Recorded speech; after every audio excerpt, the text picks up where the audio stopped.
네, 여러분 안녕하세요. 3주 2차 시입니다. 지난 시간에 이어서 단일 사례 설계 구조 중에서도 기초선 A에 관하여 공부 시작하겠습니다. 기초선은 베이스라인이라고 하는데요. 개입이 이루어지기 전에 표적 행동이 어떤 경향을 보이는지 관찰하는 기간으로 보통 A라고 표시를 합니다. 기초선에서는 개입 이전에 몇 차례에 걸쳐 표적 행동의 빈도, 강도, 시간 등에 대한 관찰이 이루어집니다. 단위사를 설계해서 기초선을 설정하는 이유는 사회복지사가 개입을 하지 않은 상태에서 그 클라이언트의 표적 행동 패턴을 파악함으로써 성숙 효과를 통제할 수 있기 때문입니다. 그리고 개입을 통해서 표적 행동이 어떻게 변화하는지를 비교할 수 있기 때문이죠. 일반적으로 기초선에서 관찰 횟수는 최소한 3회 이상으로 설정하며 표적 행동의 패턴이 안정적일 때까지 반복하는 것이 좋습니다. 그 이유는 개입 이전의 표적 행동이 안정적인 패턴을 보인다면 개입 이후와 비교하여서 클라이언트 변화를 쉽게 확인할 수 있기 때문이겠죠. 네, 개입 단계 B입니다. 기초선의 관찰을 통해서 클라이언트의 표적 행동에 일정한 경향과 유형을 파악하면 다음으로 사회복지사가 개입을 시작하고 어, 그 관찰을 반복하는 개입 단계가 진행되며 보통 이것을 B로 표시합니다. 예, 개입은 인터벤션이라고도 하고요. 이 개입은 클라이언트의 표적 행동을 변화시키기 위해서 실시하는 실험적 자극, 특정 프로그램, 또 환경의 변화 등을 의미합니다. 사회복지 현장에서 이루어지는 개입은 클라이언트의 변화를 위해서 사회복지사가 활용하는 실천 기법이나 프로그램 등을 의미합니다. 이러한 개입은 종속 변수에 영향을 미쳐서 변화를 발생시키는 독립 변수가 됩니다. 개입 단계의 평가를 위한 관찰 횟수의 기준은 표적 행동과 상황에 따라서 다르지만 일반적으로 개입 단계의 관찰 횟수는 기초선과 동일하게 측정하는 것이 바람직합니다. 또한 개입 단계 측정자, 측정 방법, 개입 장소의 환경, 기타 조건 등을 기초선과 동일하게 적용해야 합니다.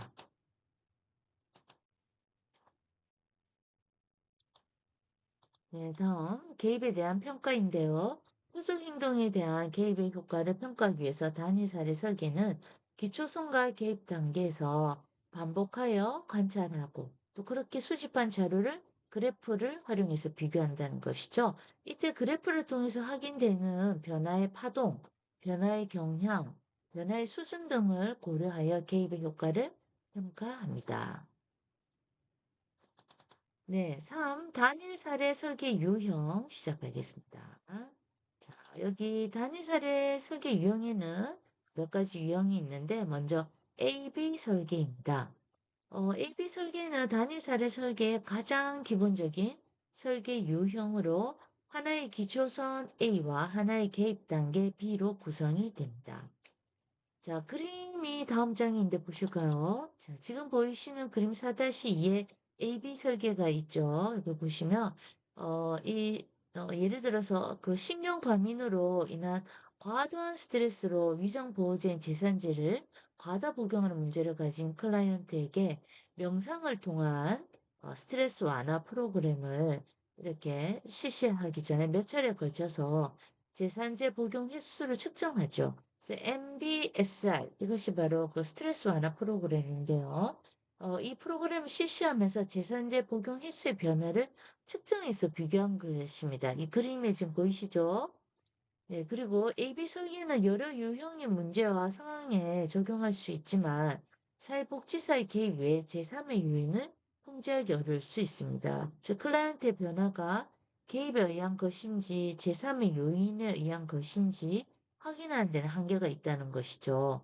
그래서 기초선과 개입 단계에 보시면 처음에는 제산제 복용 횟수가 예, 그 첫 번째, 두 번째, 세 번째, 네 번째 별다른 그 변화가 크지 않았다면 개입 단계 B에서는 어때요? 이 그래프가 하향 곡선을 쭉 가지고 있죠. 그래서 다섯 번째, 여섯 번째, 일곱 번째, 여덟 번째 이렇게 이 시간이 가면 갈수록 더 하향 곡선의 개입 단계에 어떤 효과가 나타나 있다는 것을 알 수가 있죠. 그렇지만 통제 변수라는 것은 제3의 어떤 다른 요인이 개입할 수 있다는 거죠.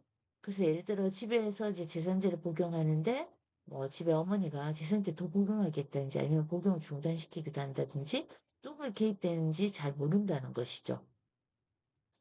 다음, 예, ABA 및 ABAB 설계가 있습니다.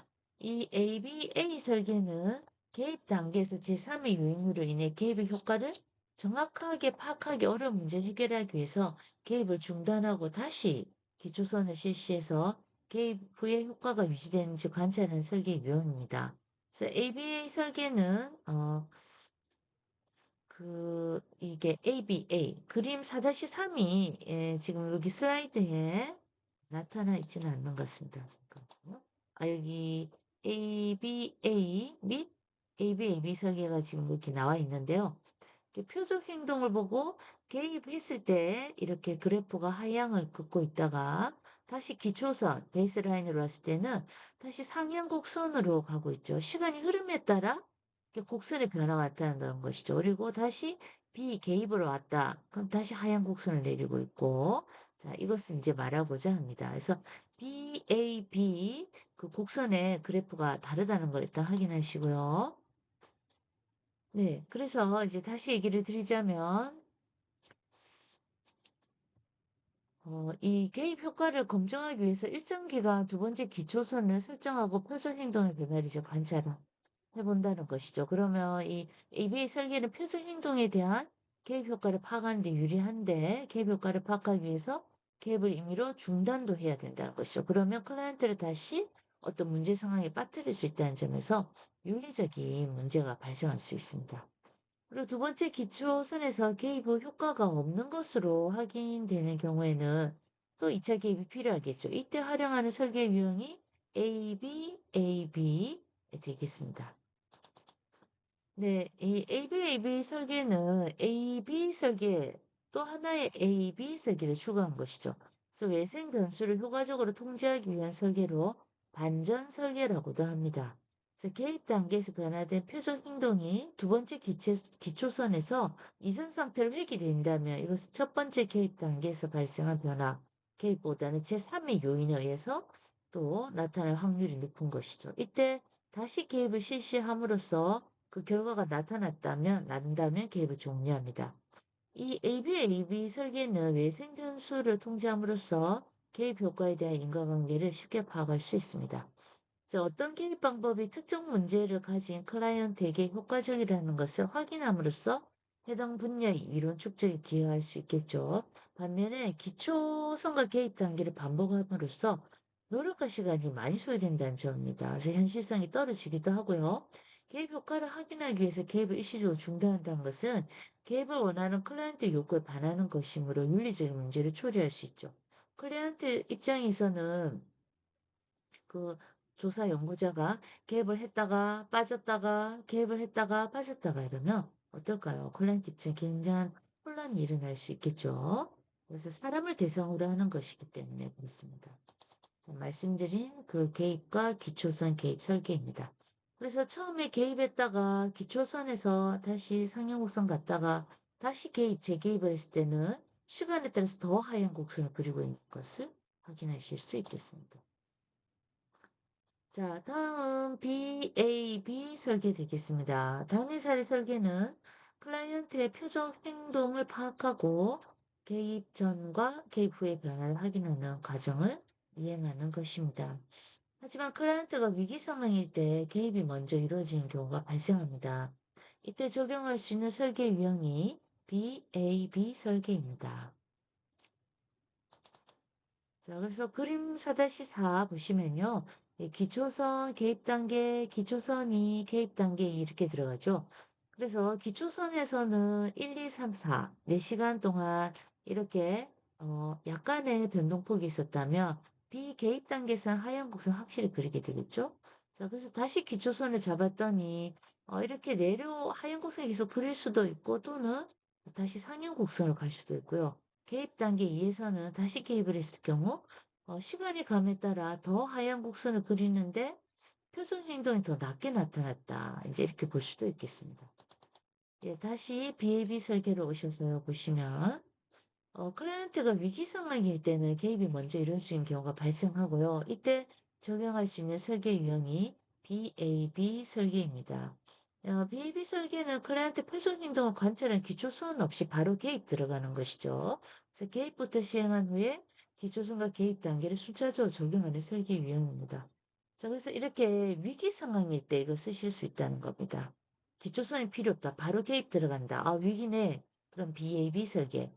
자, 사회복지 실천 현장에서 위기 개입이 필요한 경우에 적용하기 유용한 설계로서 개입과 동시에 클라이언트에게 나타난 변화를 또 쉽게 측정할 수 있겠습니다. 음. 네, 다음은 ABCD 설계입니다. ABCD 설계는 한 번의 기초선 이후 복수의 개입과 그 효과를 검증하는 설계인데요. 즉, 첫 개입에 대한 효과가 없거나 미미한 경우에 다른 형태의 개입을 연속적으로 실시하는 것입니다. 그래서 개입, 계획, 수립할 때 복수의 개입 방법을 계획해서 진행하는 경우가 이에 해당이 되겠습니다.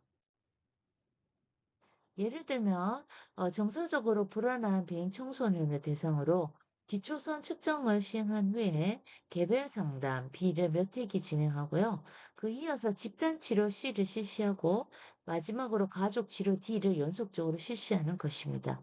이 유형은 다양한 개입을 통해서 치료 효과를 극대화하고자 할 때 실시하며 클라이언트에게 적합한 새로운 개입 방법을 적용해 볼 수 있다는 장점이 있습니다. 하지만 클라이언트가 두 가지 혹은 세 가지 개입을 함께 경험함으로써 개입의 효과가 누적되는 경향이 있고 나중에 실시한 개입 방법을 제일 먼저 실시했을 때 개입의 효과가 달라질 수 있는 순서 효과 등이 발생할 가능성이 있습니다. 자, 그래서 지금 보시는 ABCD 설계는 이렇습니다. 자, 표정 행동이 기초선 처음에는 이렇게 약간의 변동폭이 있고요. 시간의 감으로 개입 1, 개별 치료를 들어갔더니 이제 시간이 감에 따라 표정 행동이 낮아졌죠. 예, 그리고 개입 2, 집단 치료를 들어갔어요. 여러분이 같이 시간이 지남에 따라서 그 표정 행동, 이제 다시 얘기된 표정 행동 문제 행동이라고 보시면 되겠습니다. 시간이 가면서 더 표정이 낮아졌죠. 효과가 좋은 것이죠. 근데 D 개입 3 가족 치료로 들어갔더니 어때요? 더 낮아졌어요. 시간이 감에 따라. 이제 제로로 가게 됐죠. 그래서 ABCD 설계는 이렇게 순차적으로 기초선, 개별 치료, 집단 치료, 가족 치료 이 순서로 들어가는 것이 A, B, C, D 설계라고 할 수 있겠습니다. 다음 5. 복수 기초선 설계입니다.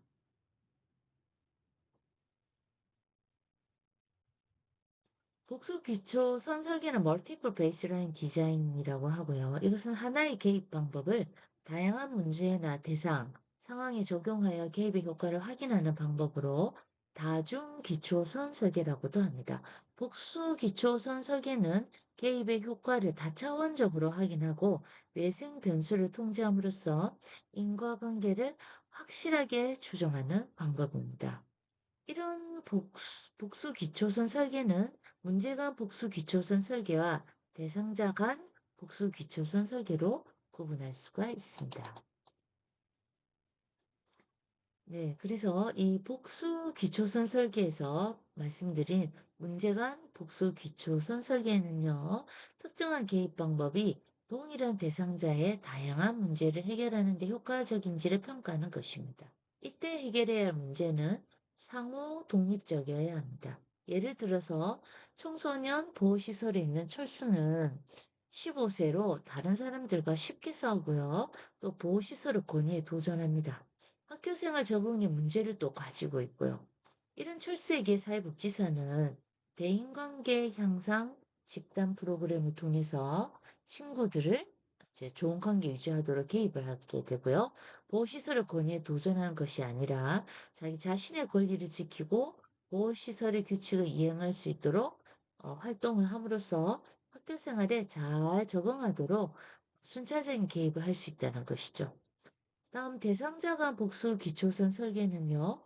동일한 문제를 가진 여러 대상에게 다른 시점에서 하나의 개입 방법을 적용할 때 효과가 있는지 평가하는 방법입니다. 이때 기초선과 비교하여 개입 단계에서 표적 행동의 변화가 있다면 우연한 사건을 통제함으로써 개입의 효과를 명확하게 평가할 수가 있습니다. 예를 들어서 학교생활 부적응이라는 동일한 문제를 가진 청소년 보호시설에 있는 3명의 청소년을 대상으로 사회복지사는 개별 상담을 통해서 학교생활 부적응 문제에 개입하려고 합니다. 이때 대상자가 상호작용을 해소하기보다는 아니죠. 상호작용 해소하기 위해서 각각 기초선을 달리합니다. 첫 번째 청소년에게 개별 상담을 실시한 후에 효과가 있다면 그 두 번째 청소년에게도 개입을 하고요. 또 마지막으로 세 번째 청소년에게도 개입하는 방식으로 진행이 됩니다. 네. 4. 단일 사례 설계의 결과 분석입니다.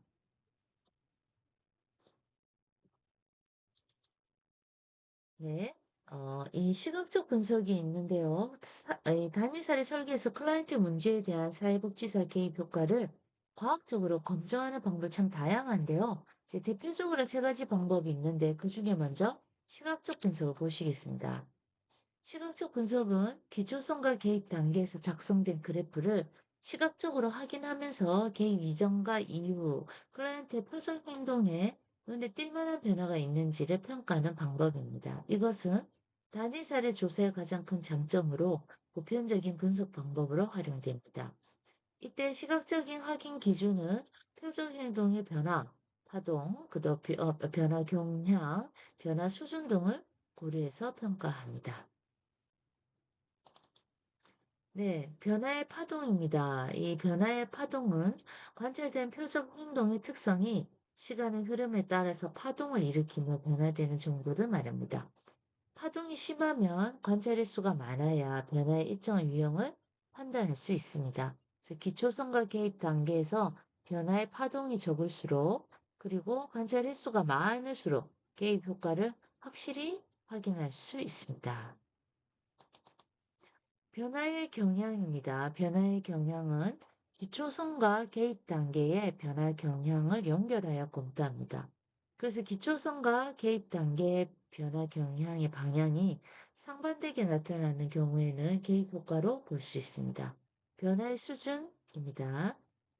이 변화의 수준은 관찰된 표적 행동의 점수, 위치를 말합니다. 기초선의 표적 행동과 개입 단계의 표적 행동 간의 빈도 차이가 크면 클수록 개입 효과에 대한 확신이 높아질 수 있겠죠. 그래서 기초선에서 표적 행동이 굉장히 빈도가 많고 증가했다면 개입 단계에서는 표적 행동이 줄어들었다.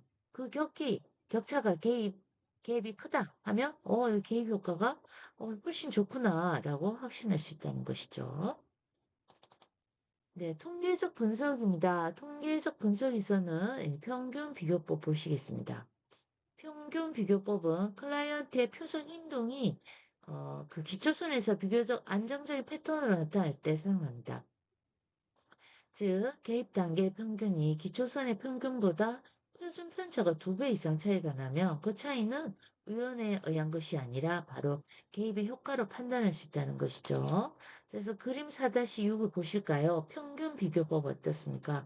기초선은 이 시간이 1시간, 2시간, 3시간, 4시간 이렇게 약간의 파동을 갖고 있다면 개입 단계에서 확연하게 차이가 나죠. 5시간부터 6시간, 7시간, 8시간 쭉 개입했을 때 이 표적 문제 행동이 쭉 떨어졌다는 거 아실 수가 있습니다. 이것을 우리가 평균 비교법이라고 하겠습니다. 다음 경향선 접근법입니다. 네, 경향선 접근법은 표적 행동이 기초선에서 불안정하게 형성될 때 사용하는 방법입니다. 먼저 기초선을 2개의 영역으로 나눈 후에 각 영역의 값을 그 평균을 구해서 두 영역의 평균을 연결하고 개입 단계까지 직선으로 연장을 하면 이게 경향선이 됩니다. 이때 개입 단계 관찰점이 모두 경향선 아래에 위치한다면 그 개입은 클라이언트의 표적 행동 변화에 효과적이라는 결론을 내릴 수가 있겠죠. 그래서 우리가 그래프를 그림 4-7 경향선 접근법을 보시면요. 표정 행동이 시간이 가면 갈수록 처음부터 개입 단계까지 쭉 내려갔다는 거 아실 수가 있어요. 여기 점선이 보이시죠? 그래서 기초성과 개입 단계를 봤을 때 이 개입 단계 효과가 확실했다는 거 아실 수 있어요. 그리고 그 경향은 뭐로 알 수 있느냐? 이 하향 곡선을 전체적으로 쭉 가지고 있다는 것이죠. 그래서 개입 단계에서 효과를 보았다라고 결론을 내릴 수 있는 것입니다. 네, 다음은 임상적 분석입니다. 예, 임상적 분석은 개입 후 발생한 클라이언트 변화에 대해서 사회복지 실천 측면에서 얼마나 의미가 있는 변화인지를 사회복지사가 임상적으로 판단하는 방법입니다.